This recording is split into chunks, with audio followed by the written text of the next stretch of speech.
The topic that we're going to discuss today is decimals.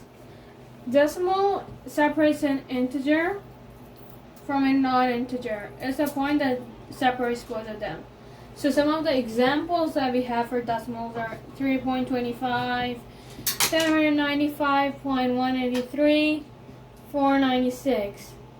So this is a common decimal where there are integers over here and only two places.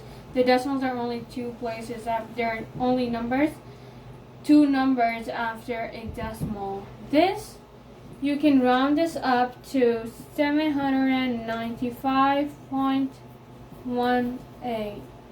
Since 3 is less than 5, you can just remove the 3 and the same number comes down. 496, it is actually a decimal. Now you might be thinking that it's not a decimal, it's just a number, but it is actually a decimal. There is a decimal at the end of it and a 0. Since 0 does not mean anything, so we can just write it. We can write it if you want, or if you don't want, you cannot write it. So this is also a number, is also a decimal. Now let's look at a few of the questions that we have. The first one is addition. So it says 51 plus 14.0. So we're going to write it as we want. 51. And since I told you guys that there are two zeros, there are zeros after that, decimal, 0, 0. And then, if you do not write this, and if you write the question like this, 14.02 plus, this is going to be wrong. So you have to write 51, and the 14 goes here because it's an integer, decimal 0.2. And these are empty spaces, so you put a decimal here and they should line up the decimals. And 2 zeros here. Now you add, you get 2, 0, and 5, and 6. So our answer is 65.0. Now let's look at the other question. It says 13.8 subtract 1.27. So if you write 13.8, the decimals should line up. So I'm going to put the decimal here. 27, 1, subtract. Since this is an empty space, we can put a 0 here, and then we can subtract easily. This is 3, 7, 5, and 13 minus 1 is 12. So our answer to this question is 12.53.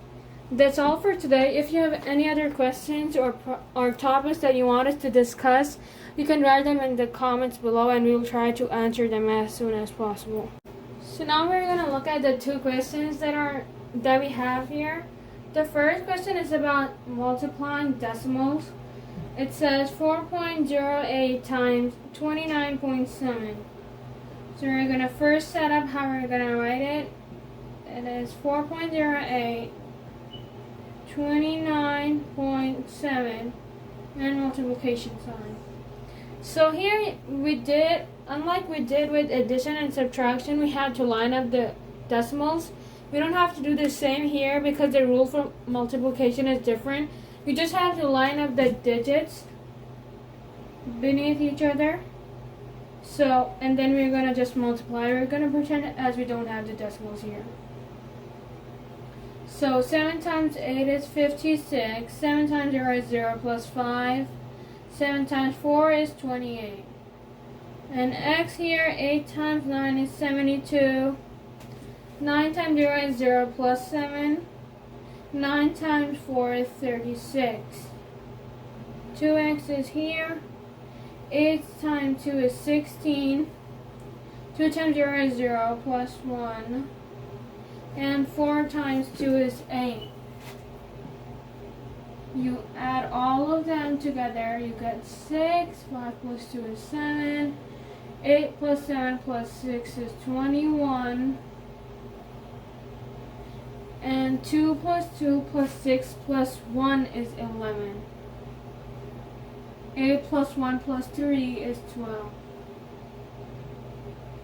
So this is the answer for our multiplication one, but we have to put the decimals here again. It was after 0, 8 and after 7. So you notice that there are 2 places before this decimal, 2, and only 1 here, so 1. So if you add them, you get 3, right? So you have to put the decimal in the product after 3 places. 1, 2, 3. Here. So this is our answer to 121.176. If you want to round up the answer, you can change the 7 into 8, since the 6 is greater than 5. So our final answer will be 121.1a. Now let's look at the division question. It says 49.6 divided by 6.2. First, we're going to write how we want to write it. The 49.6 goes in the dividing place, and the 6.2 goes in the divisor place. This is the dividend and the divisor. So the divisor, we need to get rid of this, the decimal somehow. So if we move it one place backwards, we will put it here, which means it will disappear. So if you move this one place, we have to move this one place too, in the same direction. So it goes here and it disappears. So we are left with 496 divided by 62. If you multiply 62 by 8, you will get 496. So the answer for our division problem is 8. Since there are no other decimals in the dividend, we don't need to put any decimals near 8, because if we move this backwards and this backwards, so we're left with no decimals in this. So the whole question is without decimals. So our final answer is 8.